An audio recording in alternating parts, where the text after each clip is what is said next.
അത്ര സിമ്പിളാണ്. അത്രയ്ക്ക് നല്ലൊരു മോനാണ്, നല്ലൊരു ആക്ടറാണ്. ആളുടെ ഐഡൻറ്റിറ്റി ഉണ്ടാക്കി. എൻ്റെ മോൾക്ക് ഇതാണ് വന്നിരുന്നെങ്കിൽ ഞാനിതാ ചെയ്യും. കാരണം ഒന്നും അറിയാത്തൊരു പൊട്ട സ്ത്രീയാണ് അവർ. വെട്ടിക്കിടക്കാരൻ്റെ ഒരു ഭാര്യ. അവർക്ക് ചിന്തയിൽ ഇത്രയേ ഉള്ളൂ. പക്ഷേ പാൽത്തുജാന്ന് പറയാം ഒത്തിരി പേരുണ്ട് അടുത്ത്. ഇപ്പോഴും എനിക്ക് റീൽസൊക്കെ അയച്ചു തരുമ്പോഴത്തേക്ക് ഒരു മുഴ വന്നിട്ടുണ്ടെങ്കിൽ അത് പിന്നീട് വരും എന്നുള്ള ചിന്തിക്കാനുള്ള കഴിവ് അവർക്ക് ഉണ്ടാവില്ലായിരിക്കും ഒരു പക്ഷേങ്കിൽ. ജല്ലിക്കെട്ടിലാണ് ഫസ്റ്റിൽ വരുന്നത്. അതിന് ശേഷമാണ് സാജൻ ബേക്കറിയിൽ വരുന്നത്. പാർവതി സംസാരിക്കുമ്പോൾ പറഞ്ഞിട്ടുണ്ടായിരുന്നു, ഈ ഒരു നോട്ട് തയ്യാറാക്കുന്ന ക്യാരക്ടറിന്റെ പുറകിൽ സംവിധായകനോ കഥാകൃത്തോ സൂചിപ്പിക്കാത്ത ഒരു നോട്ട് തയ്യാറാക്കുന്ന പരിപാടിയുണ്ട്. ഡയറക്ടർ അതിൻ്റെ മോനാണ് എൻ്റെ അടുത്ത് പറഞ്ഞത്. അവൻ എൻ്റെ 25 വയസ്സെങ്ങാണ്ടേ ഉള്ളൂ.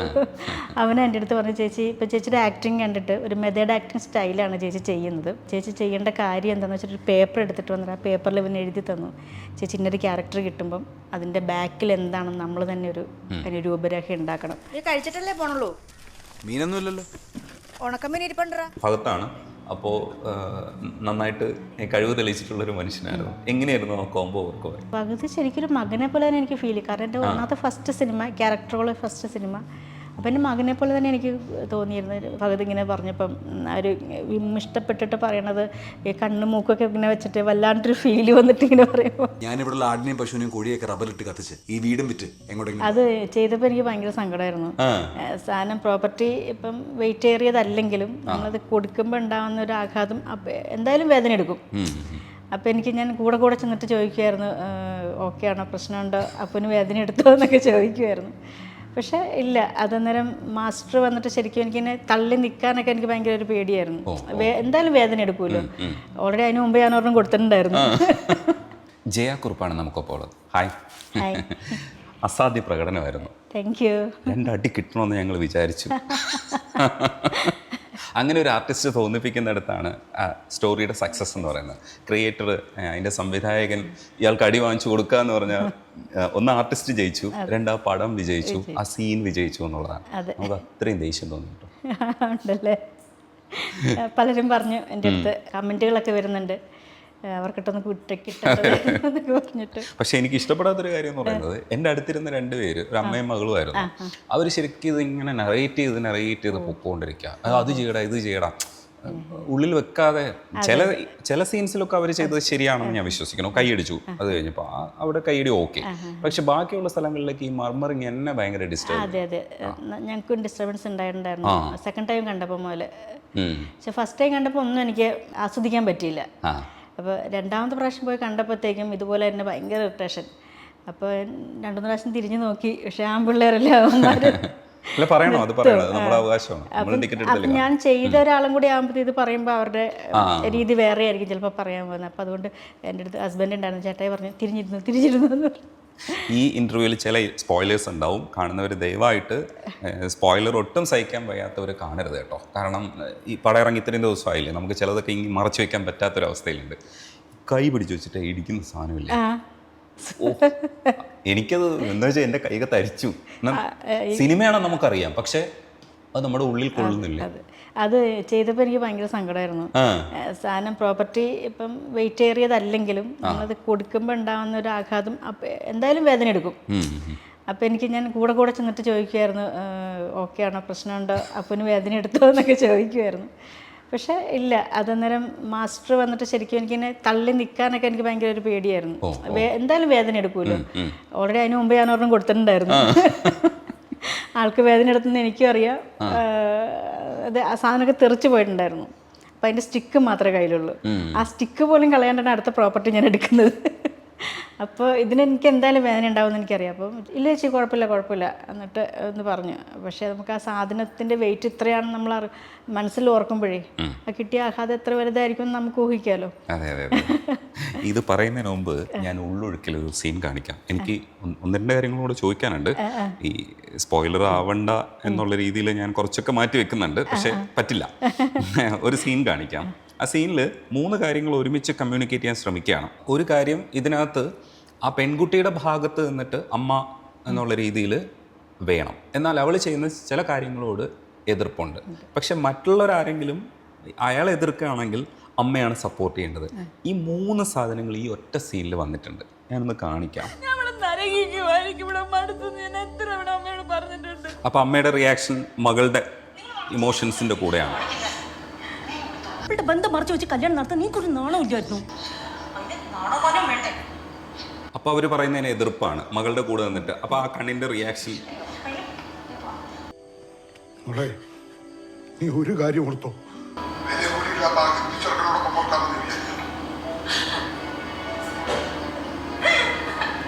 മൂന്ന് റിയാക്ഷൻസ് ആണ് ആ സീനിൽ വന്നിരിക്കുന്നത്. ഈ നറേറ്റ് ചെയ്യുന്ന സമയത്ത് എത്രത്തോളം ക്രിസ്റ്റോ അത് കമ്മ്യൂണിക്കേറ്റ് ചെയ്ത് തന്നിട്ടുണ്ടായിരുന്നു? ക്രിസ്റ്റോ എൻ്റെ അടുത്ത് പറഞ്ഞത് ഒരു മോൾക്ക് ഇങ്ങനെ ഒരു അവസ്ഥ വന്നാൽ ചേച്ചി എങ്ങനെ റിയാക്ട് ചെയ്യും, ആ രീതിയിൽ അതിനെ ചെയ്യുക എന്നുള്ളതാണ്. ഒരു ഫ്രീഡം തന്നിട്ടുണ്ടായിരുന്നു. അതാണ് ഏറ്റവും വലിയ ഇത് ചെയ്യാൻ നമുക്കൊരു എനർജി കിട്ടിയൊരു കാര്യം. പക്ഷെ അതെങ്ങനെ നമ്മൾ കഥ ഏത് രീതിയിലാണ് വരുന്നത്, ഇപ്പോൾ എൻ്റെ റിയാക്ഷൻ എങ്ങനെയായിരിക്കും എന്നുള്ളത് നമുക്ക് കൺഫ്യൂഷൻ ഉണ്ടാവില്ലേ? അപ്പോൾ അതെങ്ങനെ മാനേജ് ചെയ്തു എന്നുള്ളതാണ് കൺഫ്യൂഷൻ. ആ നിൽക്കുന്ന സമയത്ത് നമുക്ക് വരുന്ന ഓരോ ഇത് റിയാക്ഷൻസ് തന്നെയാണ്. കാരണം വെച്ചാൽ ഇപ്പം ഇങ്ങനൊരു അവസ്ഥയിൽ മോള് നിൽക്കുമ്പോൾ അമ്മയ്ക്ക് ഒബിയസ്ലി അമ്മ ഡൗൺ ആവും. പിന്നെ അവരുടെ ജീവിത സാഹചര്യങ്ങൾ ഓർത്ത് അവർ പിന്നെ അതിന് വേണ്ടിയിട്ട് അപ്പനൊപ്പം നിൽക്കും. അത് കഴിയുമ്പോൾ പിന്നെ ഇത് പറ്റില്ല. കാരണം കുടുംബ പാരമ്പര്യത്തിൻ്റെ ഒരു അവസ്ഥ വെച്ചിട്ട് മറ്റുള്ളവരുടെ അടുത്ത് നാണം കെടുമല്ലോ എന്ന് വിചാരിച്ചിട്ട് അപ്പൻ നാണം കെടുമല്ലോ എന്ന് വിചാരിച്ച് നമ്മൾ കുറച്ച് സഹിക്കുക എന്നുള്ളൊരു പരിപാടി ഉണ്ടല്ലോ, അതിലേക്ക് പോവും. ലാസ്റ്റ് ടൈമിലാണ് അത് പറ്റില്ല എന്ന് പറഞ്ഞിട്ട് അവർ പോകുന്നത്.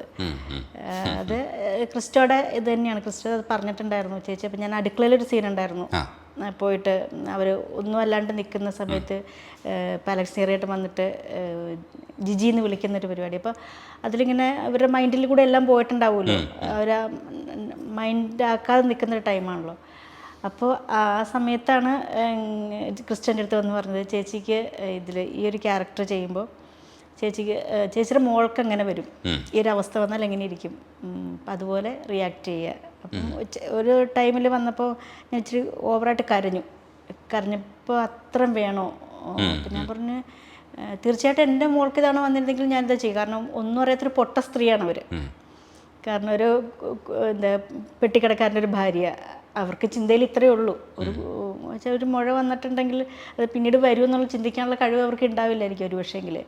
അതല്ല, ഇത് അറിയാമായിരുന്നിട്ടും ഇപ്പം മോൾക്ക് എൻ്റെ ഒരു ജീവിതം മോൾക്ക് എന്നെപ്പോലൊരു ജീവിതം അവർക്ക് കിട്ടരുത്, നല്ലൊരു കുടുംബജീവിതം കിട്ടണമെന്ന് ഓർത്തിട്ട് ചെയ്തതാവാം. നല്ലൊരു കുടുംബ പാരമ്പര്യമുള്ളൊരു വീട്ടിൽ ചെല്ലണം എന്നുള്ള രീതിയിൽ ചെയ്തതാവാം.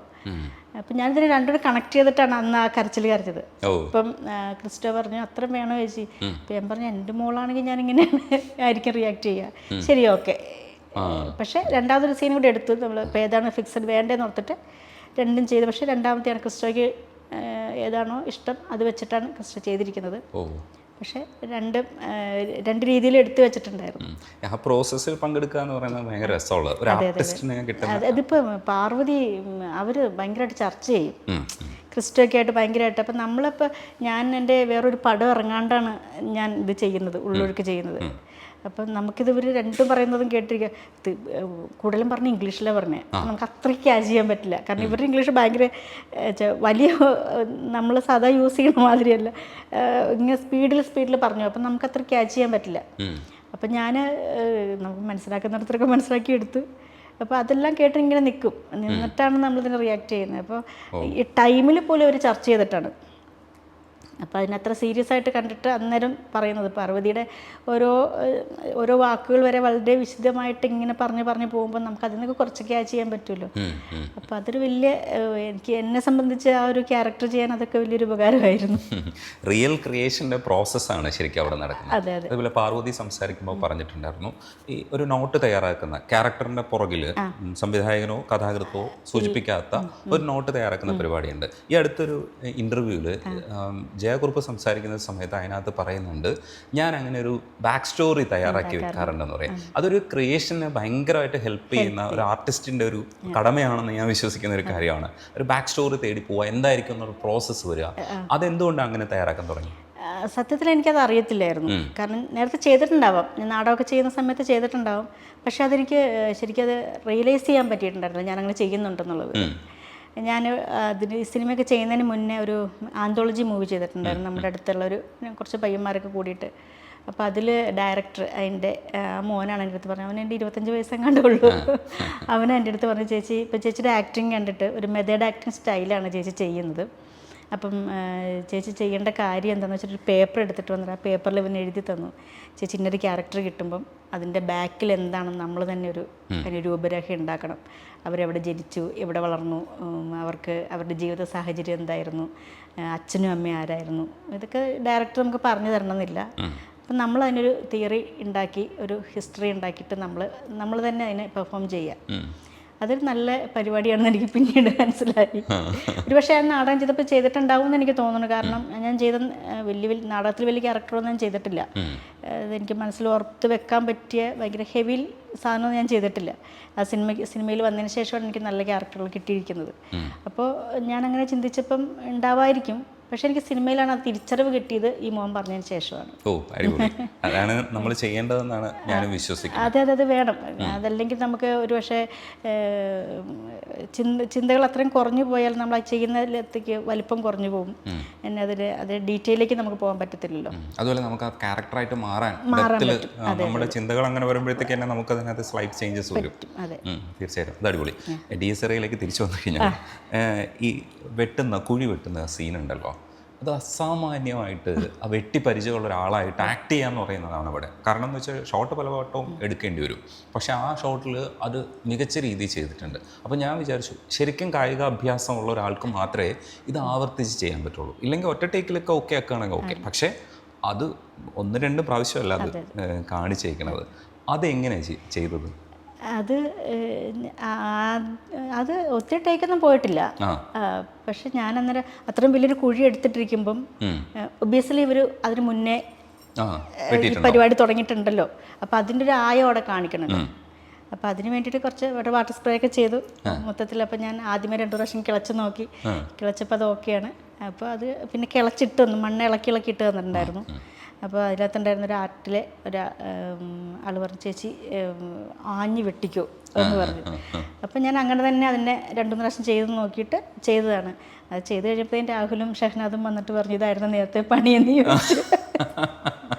അത് അവിടെ വെച്ചിട്ടാണ് പിന്നെ ബാക്കിത്തെ പരിപാടികളെല്ലാം ചേച്ചി തന്നെ ചെയ്താൽ മതി എന്ന് അവർക്ക് മനസ്സിലായത്. നിങ്ങൾക്ക് ഒബ്സർവേഷൻ ഉണ്ടെന്ന് മനസ്സിലായി. അത് അല്ല, എനിക്ക് തരുന്ന ഏറ്റവും വലിയൊരു ചെയ്യാനൊരു ഊർജ്ജമായിരുന്നു അത്. അവർ പറഞ്ഞ വാക്കുകൾ. ഷഹ്നാദ് ഇറങ്ങി വന്നിട്ട് പറഞ്ഞു, ഇതായിരുന്നു എനിക്ക് കൈ കൊടുത്തിട്ട് ഇതായിരുന്നു നേരത്തെ പണിയെന്ന്. അപ്പം ഞാൻ പറഞ്ഞു, സിനിമയില്ലെങ്കിലും ഏലത്തിന് കുഴി കൊടുത്തെങ്കിലും ജീവിക്കാം എന്ന് പറഞ്ഞു. ഇങ്ങനെ ചെയ്തിട്ടുണ്ടോ? ശരിക്കും മൺവെട്ടി എടുത്തിട്ടുണ്ടോ? എടുത്തിട്ട് പുല്ലൊക്കെ വെറുതെ നമ്മുടെ മുറ്റത്തേക്കണൊക്കെ ചെയ്ത് കളഞ്ഞിട്ടുണ്ട്. അത് ഈ ഇത്രയുള്ള ഇതില്ലേ, ഇത്രയുള്ള ചെറിയ മൺവെട്ടിയില്ലേ, അത് വെച്ചിട്ടൊക്കെ. കട്ടപ്പന ഭാഗത്തൊക്കെ എല്ലാവർക്കും അത്യാവശ്യം കൃഷിയൊക്കെ അറിയില്ലേ? നിങ്ങൾ കട്ടപ്പനയല്ലേ? അല്ല, ഞാൻ ജനിച്ചു വളർന്നത് അവിടെ അല്ല. ഹസ്ബൻഡിന്റെ വീടാണ് എറണാകുളത്താണ് ജനിച്ചത്. എറണാകുളത്താണ് ജനിച്ചത്. അച്ഛൻ്റെ വീട് പിറവായിരുന്നു. അച്ഛൻ ജോലി ചെയ്തിരുന്നത് ഇവിടെ എറണാകുളമായിരുന്നു. അപ്പോൾ പഠിച്ചതൊക്കെ ഇവിടെയാണ്. ഒരു 17 വയസ്സൊക്കെ കഴിഞ്ഞപ്പോഴത്തേക്കാണ് ഇവിടെ നിന്ന് പോയത്. അതേപോലെ തന്നെ അതിനകത്ത് ഓടിച്ചിട്ട് അതിനകത്തുള്ള മൊത്തം സീനിലും ഒരു ഭയങ്കര ഒരു പവറുള്ളൊരു ലേഡിയാണ്. പക്ഷേ ഈ പവറുള്ള ലേഡി തന്നെ ഒരു സമയത്താണ് അവരുടെ ക്യാരക്ടർ എന്താണെന്നും അവർക്ക് എന്താണ് വിഷമം എന്നുള്ളത് കാണിക്കുന്നത്. ആ സീനിൽ അവർ ഒരു പായാരം പറയുകയാണെന്നോ സങ്കടം പറയുന്ന ഒരു അവസ്ഥയുണ്ട്. ആ സങ്കടം പറയുമ്പോഴാണ് നമ്മൾ ശരിക്കും ആ ക്യാരക്ടറിൻ്റെ ഡെപ്തിൽ അനലൈസ് ചെയ്യുന്നത്. അതെങ്ങനെ വേണമെന്നായിരുന്നു അത് നിശ്ചയിച്ചിരുന്നത്? അത് എൻ്റെ അടുത്ത് രാഹുൽ പറഞ്ഞത് 3 മോഡുലേഷനിൽ 3 ആംഗിളിൽ നിന്ന് എനിക്ക് എടുക്കണം. അത് അപ്പം ഞാൻ ഫസ്റ്റ് കൊടുത്തത് ഇതാണ്. പക്ഷേ ഇത് ഒറ്റ ടേക്കിൽ ഓക്കെ ആയി. വേറെ 2 മോഡുലേഷൻ പുള്ളിക്ക് വേണ്ട. പിന്നെ അപ്പം ഞാനിത് നന്നായിട്ട് ഇതിനെ പഠിച്ചിരുന്നു. നടക്കുന്ന ടൈമിൽ വീട്ടിൽ ജോലി എടുക്കുന്ന സമയത്ത് എല്ലാം ഇത് തന്നെ എന്ന് പറഞ്ഞിങ്ങനെ നടക്കുമായിരുന്നു. അതെനിക്ക് പറയാൻ പ്രത്യേകിച്ച് 3 മോഡുലേഷൻ വേണമല്ലോ. അപ്പം നമ്മൾ ഫ്ലുവൻ്റായിട്ട് സാധനം മനസ്സിലുണ്ടെങ്കിൽ മാത്രമേ നമുക്കത് പല മീറ്ററിൽ കൊടുക്കാൻ പറ്റുള്ളൂ.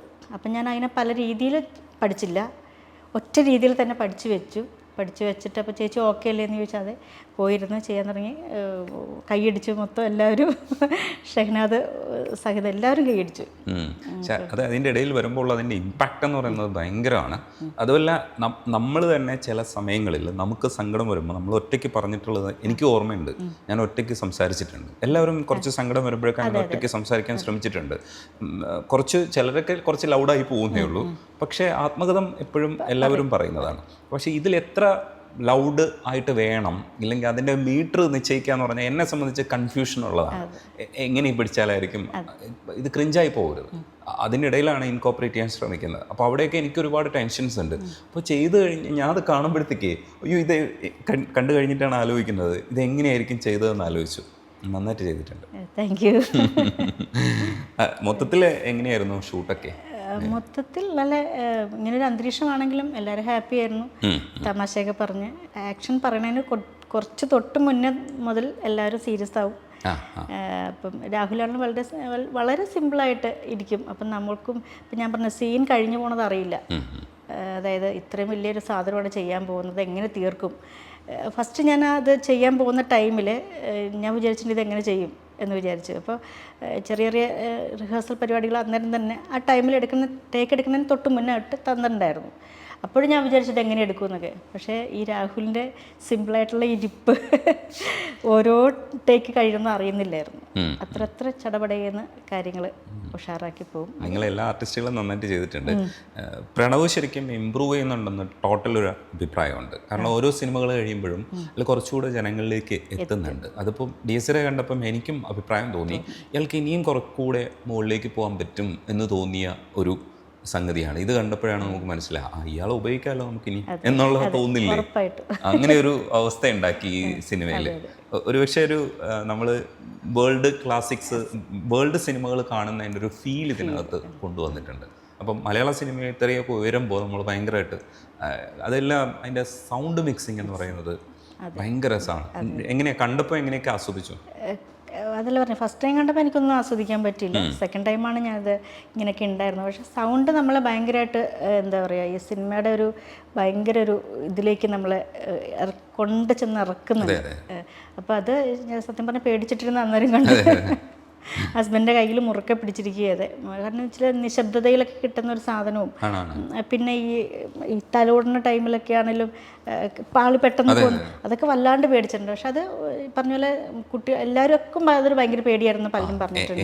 എന്നെ ഏറ്റവും കൂടുതൽ സ്പർശിച്ച 2-3 സീൻസ് ഉണ്ട്. പക്ഷെ എങ്കിലും ഇതിനകത്ത് പുറത്തു കാറ്റടിക്കും പോലെ ഒരു ഫീൽ ഉണ്ടാവും. അത് രാധാകൃഷ്ണൻ ചേട്ടൻ സംസാരിക്കുന്ന സമയത്ത് പറഞ്ഞിട്ടുണ്ടായിരുന്നു 3 കൈൻഡ് ഓഫ് കാറ്റ് അടിച്ചിട്ടുണ്ട്.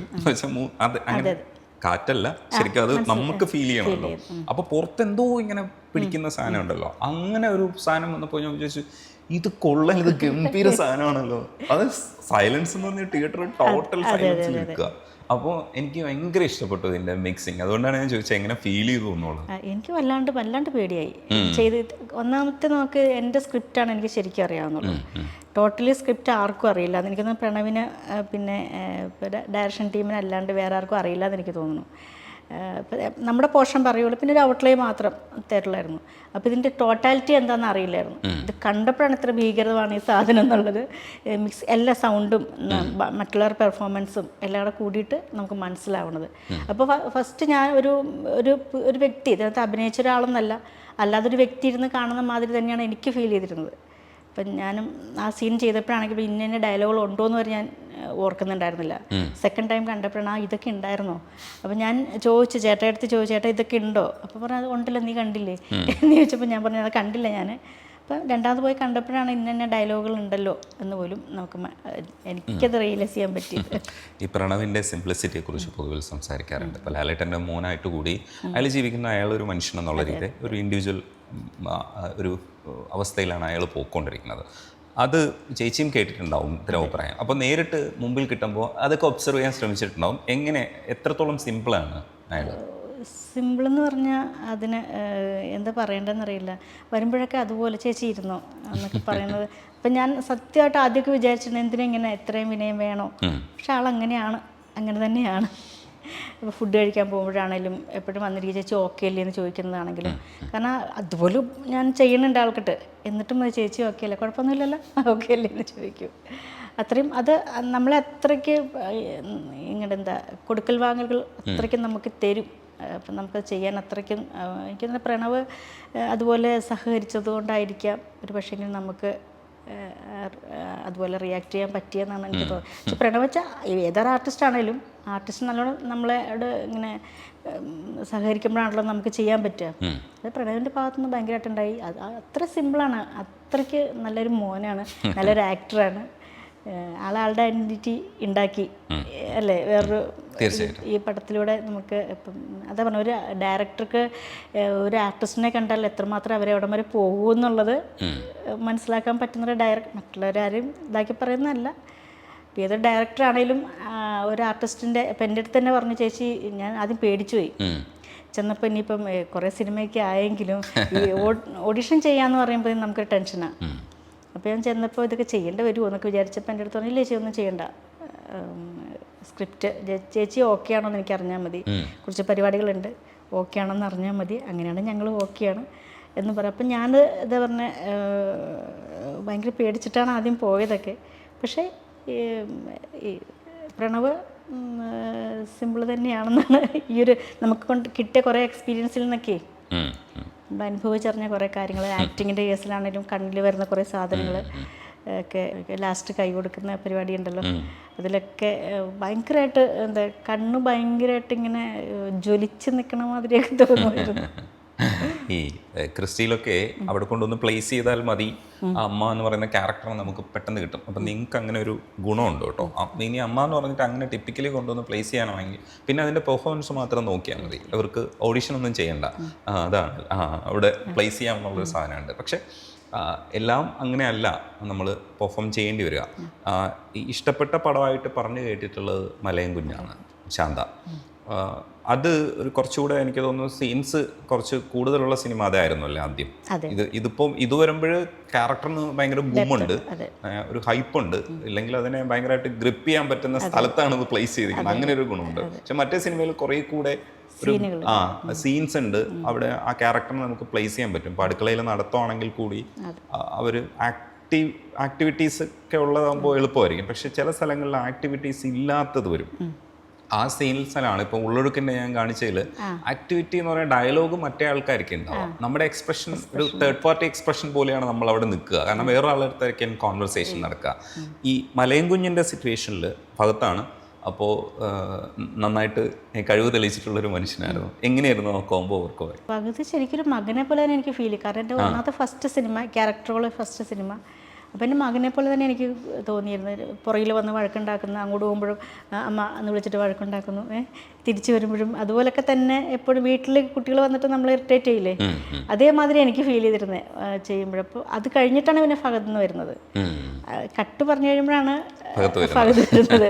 മറ്റേ സമയത്തൊക്കെ എനിക്ക് ഭയങ്കരമായിട്ട് സങ്കടം വന്നൊരു സീന്, എന്നാൽ അമ്മ ഇതെല്ലാം വിറ്റിട്ട് പൊയ്ക്കോ, അവളുടെ കൂടെ പൊയ്ക്കോ എന്ന് പറയുമ്പം പുള്ളിക്കൊരു സങ്കടം വരുന്നുണ്ട്. ഇത് പറയുമ്പോൾ ഒരു വിങ്ങലുണ്ട്. അത് നമുക്ക് കാണുമ്പോഴേ നമ്മളറിയാതെ ഈശോ എൻ്റെ മോന് ആയിരുന്നെങ്കിൽ അവനിങ്ങനെ സങ്കടപ്പെടുമ്പോൾ നമുക്കുണ്ടാകുന്ന ഫീലിങ്സ് ശരിക്കും അത് അങ്ങനെ തന്നെ എനിക്ക് തോന്നിയത്. എൻ്റെ മോൻ്റെ പേര് കാശി എന്നാണ്.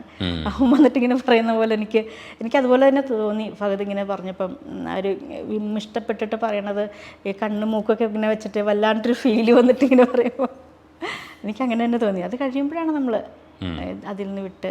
അത് ഭയങ്കര ഒരു എന്താ ഭയങ്കര കോമ്പിനേഷനായിരുന്നു ഞങ്ങൾ തമ്മിൽ അങ്ങോട്ടും ഇങ്ങോട്ടും ചെയ്യുന്നതും ഒക്കെ ആയിട്ട്. പുള്ളി നന്നായി അല്ല എനിക്ക് ഭയങ്കരമായിട്ട് ഹെൽപ്പ് ചെയ്തിട്ടുണ്ട് അങ്ങനെ പുള്ളി അങ്ങനെയായി മാറുന്നത്. ജല്ലിക്കെട്ടിലാണ് ഫസ്റ്റിൽ വരുന്നത്, അതിന് ശേഷമാണ് സജൻ ബേക്കറിയിൽ വരുന്നത്. സിനിമ എന്ന് പറയുന്നത് കോൺസെൻട്രേറ്റ് ചെയ്ത് വർക്ക് ചെയ്തതാണോ? അല്ല, അത് അവിചാരിതമായിട്ട് നമുക്ക് വന്നു ചേർന്നൊരു സാധനമാണ്. ജല്ലിക്കെട്ടിൽ നമ്മുടെ അവിടെ ആയിരുന്നു ഷൂട്ട്. ആ സമയത്ത് ഒരു ഫോട്ടോ എടുത്തോട്ടെ എന്ന് ചോദിച്ചു. ടിനു പാപ്പച്ചൻ എടുത്തോളാൻ പറഞ്ഞു. അങ്ങനെ പെട്ടെന്ന് അങ്ങനെ പെട്ടെന്ന് വന്നിട്ട് ഇത് ആയി. അത് കഴിഞ്ഞ ശേഷം ഞാൻ 3-4 വർഷം നാടകം ചെയ്തിട്ടുണ്ടായിരുന്നു, 2-3 വർഷം. അതിന് ശേഷമാണ് പിന്നെ കൊറോണ ടൈമിലാണ് മലയൻ കുഞ്ഞിലേക്കുള്ളൊരു എൻട്രി കിട്ടുന്നത്. മലയൻ കുഞ്ഞാണ് ശരിക്കും സിനിമയിൽ തന്നെ സ്റ്റിക്ക് ഓൺ ചെയ്യാൻ തീരുമാനിക്കുന്നതല്ലേ? നമ്മുടെ ഫീൽഡ് ഇതാണെന്ന് കാണിച്ചു തന്നൊരു സാധനം. ഇപ്പോൾ അപ്രീസിയേഷൻ ഇതിൻ്റെ അപ്രീസിയേഷൻ ഓക്കെ, പക്ഷെ ഞങ്ങൾക്കൊന്നും പേര് അറിഞ്ഞുകൂടായിരുന്നു. അപ്പം ക്യാരക്ടർ അറിയാം, ഈ ആർട്ടിസ്റ്റിനെ അറിയാം, ആർട്ടിസ്റ്റിനെ ഈ അറിയാമല്ലോ എന്ന് പറയും. പക്ഷെ അത് എങ്ങനെ നോട്ടീസ് ചെയ്യാൻ കഴിഞ്ഞ ക്യാരക്ടേഴ്സാണ് കിട്ടിയിരിക്കുന്നത്. ചെറിയ സ്പേസ് ഒക്കെ ആണെങ്കിലും മലകുഞ്ഞിന് ശേഷവും പാൽത്തു ജാനവറിന് ശേഷം അങ്ങനെ ഒരു ക്യാരക്ടർ കിട്ടിയിട്ടില്ല. അതേപോലെ ഇപ്പോൾ ഹൃദയപൂർവ്വം പോലുള്ള ഒരു പടത്തിൽ വരുമ്പോൾ മേജർ ആർട്ടിസ്റ്റുകൾ വരുന്ന പടത്തിൽ ചെറിയ റോൾ ചെയ്താലും നമുക്ക് ആളുകൾ തിരിച്ചറിയും. അപ്പോൾ ഇനിയിപ്പോൾ എനിക്ക് തോന്നുന്നു അടുത്ത ഘട്ടം മുതൽ പേര് തിരിച്ചറിഞ്ഞു പോകാം. അപ്പോൾ ഇതും ഒരു മൈൽ സ്റ്റോൺ ആണ്. ഈ DSR എന്ന് പറയുന്നത് ഒരു മൈൽ സ്റ്റോൺ ആണ്. പല മൈൽ സ്റ്റോൺസ് ഉണ്ട്, പക്ഷേ ഇവിടെ എത്തുമ്പോൾ കുറച്ചുകൂടി ഒരു ഹാപ്പിനെസ് തോന്നില്ലേ? അയ്യോ, ഉറപ്പായിട്ടും. കുറച്ചല്ല, ഒത്തിരി സന്തോഷമാണ്. കാരണം ഇപ്പോൾ ഇതുപോലെ രാഹുലിനെ പോലുള്ളൊരു ഇത്രയും വലിയൊരു ഡയറക്ടർ കൂടെ ചെയ്യാൻ പറ്റുക, സത്യൻ സാറിനെ പോലൊരു നമുക്ക് എന്താ സ്വപ്നത്തിലൊക്കെ കണ്ടിരുന്നതാണ് അദ്ദേഹത്തിൻ്റെ സിനിമകൾ ചെയ്യാൻ പറ്റുമോ. അപ്പം അതിലൊരു സാറൊരു ഇവർ തന്നെ മതിയെന്ന് പറഞ്ഞിട്ട് സാറ് വിളിക്കുക, ഇവർ തന്നെ വേണമെന്ന് പറഞ്ഞ് വിളിച്ചെന്നാണ് എൻ്റെ അടുത്ത് പറഞ്ഞത്. അപ്പം അങ്ങനെയുള്ള ചില വാക്കുകൾ നമുക്ക് ഭയങ്കരമായിട്ട് ഹൃദയത്തെ സ്പർശിക്കുന്നതാണ്. അത് കഴിഞ്ഞ ശേഷം അഖിലിൻ്റെ പടം ചെയ്തു, സാറിൻ്റെ മോൻ്റെ പടം ചെയ്തു. അത് സാറ് പറഞ്ഞെന്ന് പറഞ്ഞു ധൈര്യമായിട്ട് അവരെ വിളിച്ചോളാൻ, അവർ നാച്ചുറൽ ആക്ടറാണ്, വിളിച്ചോളാൻ പറഞ്ഞെന്ന് പറഞ്ഞു. അങ്ങനെയുള്ള ചില നിമിഷങ്ങളിൽ സന്തോഷമായിട്ടുള്ള കുറേ വാക്കുകൾ ഇപ്പം ചെയ്യാൻ അടുത്ത പടങ്ങളിൽ ചേച്ചി നമ്മുടെ ലിസ്റ്റിലുണ്ടെന്ന് പറയുമ്പോഴും അടുത്ത പടങ്ങളിൽ നമുക്ക് പറ്റുന്ന ക്യാരക്ടർ അല്ലെങ്കിൽ അവർക്ക് വിളിക്കാൻ പറ്റില്ലല്ലോ. അപ്പം അങ്ങനെ പറ്റിയില്ലെങ്കിലും ഈ വാക്കുകളൊക്കെ നമുക്ക് ഭയങ്കര സന്തോഷം തരുന്നതാണ്. നമ്മളിപ്പോൾ കുറച്ചുകൂടെ മുഴുനീള ക്യാരക്ടർ തേടുമ്പോഴും കുറച്ച് ഡെപ്തുള്ള ക്യാരക്ടേഴ്സ് കിട്ടുന്നുണ്ട്. പിന്നെ കമേഴ്സ്യൽ സിനിമയിൽ സക്സസ് സിനിമയുടെ ഭാഗമായി ആവാൻ കഴിയുന്നത് ഭയങ്കര ഒരു ഹാപ്പിനെസ് ആണ് നമുക്ക് എല്ലാവർക്കും. ഈ പടം വിജയിച്ചു എന്ന് ഓർക്കുമ്പോൾ നമുക്കൊരു പ്രൗഡ് തോന്നുന്നില്ലേ? അതിൻ്റെ ഒരു അറ്റത്ത് നിൽക്കാൻ പറ്റുമെന്ന് പറഞ്ഞ പോലെ സന്തോഷമാണ്. അതല്ല, അതിൻ്റെ സക്സസ് ഇടങ്ങളിലൊക്കെ പോയിട്ട് നമ്മൾ സെലിബ്രേറ്റ് ചെയ്യുമ്പോൾ നമുക്ക് ഒരു ആർട്ടിസ്റ്റ് എന്നുള്ള രീതിയിൽ കുറച്ച് അഭിമാനം കൂടുതൽ തോന്നും. ഉറപ്പായിട്ടും തോന്നും. ഈ കൂടെയുള്ള ആർട്ടിസ്റ്റ് ഇരിപ്പുണ്ട്, ചേട്ടൻ്റെ പേരും ചേട്ടനൊന്ന് പരിചയപ്പെടുത്തൂ. നാടക പ്രവർത്തകനാണ്. അതെ, നാരായണക്കുറുപ്പ് എന്നാണ് ഹസ്ബൻഡിൻ്റെ പേര്. ഞങ്ങൾ ഒരുമിച്ച് യാത്ര. ഉടനെ സിനിമയിൽ വരുമെന്ന് എൻ്റെ അടുത്ത് പറഞ്ഞു. ഉടനെ സിനിമയിൽ വരണം. ഞങ്ങൾ ഇപ്പോൾ ജീവിതയാത്ര തുടങ്ങിയിട്ട് ഒരു 26 വർഷമായി. ഇപ്പോൾ ഞങ്ങൾ അതിന് മുന്നേ ഒരു വർഷം ചങ്ങനാശ്ശേരി സൃഷ്ടി എന്നും പറഞ്ഞിട്ട് ഒരു സമിതിയിലാണ് ഒരുമിച്ച് അഭിനയിച്ചത്. അതിന് മുന്നേ ഞങ്ങൾ രണ്ടുപേരും 2 സമിതികളിലായിരുന്നു. അന്നേരം അറിയില്ലായിരുന്നു. ഒരുമിച്ച് സമിതിയിൽ വന്നപ്പോഴാണ് ഒരു മാർച്ച് മാസത്തിലാണ് ഞങ്ങളുടെ ഇഷ്ടങ്ങളിങ്ങനെ തുറന്ന് പറയുന്നത്. ഒരു ഏപ്രിൽ 28 കൂടിയിട്ട് കല്യാണം കഴിഞ്ഞു. അപ്പം 3 മക്കളുണ്ട്, സുഖമായിട്ട് ജീവിച്ചു പോകുന്നു.